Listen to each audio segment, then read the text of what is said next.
اعوذ باللہ من الشیطان الرجیم بسم اللہ الرحمن الرحیم السلام علیکم ورحمۃ اللہ وبرکاتہ۔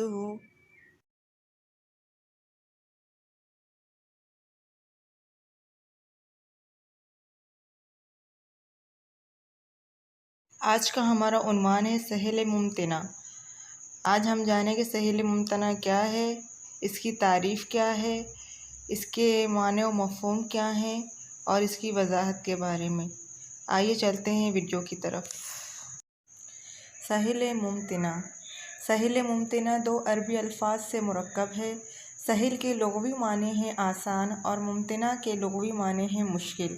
اصطلاح میں سہل ممتنع وہ نظم و نثر جو دیکھنے میں آسان نظر آئے لیکن اگر کوئی ویسی لکھنا چاہے تو بہت دشوار ہو۔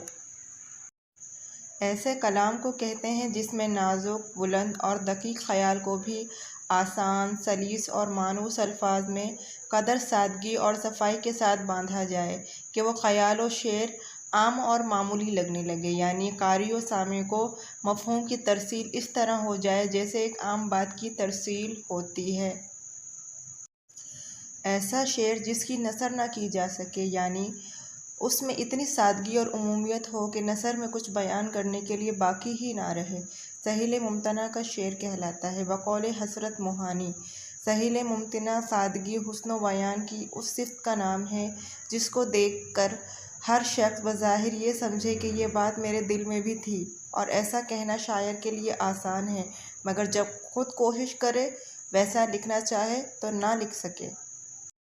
مثلاً مومن کا شعر دیکھیں: تم میرے پاس ہوتے ہو گویا جب کوئی دوسرا نہیں ہوتا۔ اکبر الہ آبادی کچھ یوں گویا ہیں: بس یہی کام سب کو کرنا ہے، یعنی جینا ہے اور مرنا ہے۔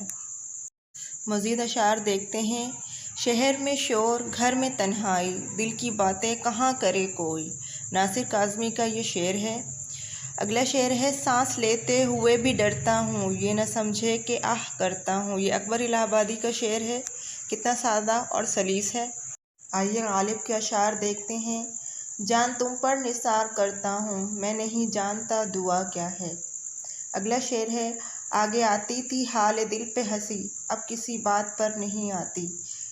ان دونوں اشعار میں دیکھیں کہ شعر پڑھنے سے ہی اس کا مفہوم واضح ہو جاتا ہے، اس کی تشریح کرنے کی ضرورت پیش نہیں آتی۔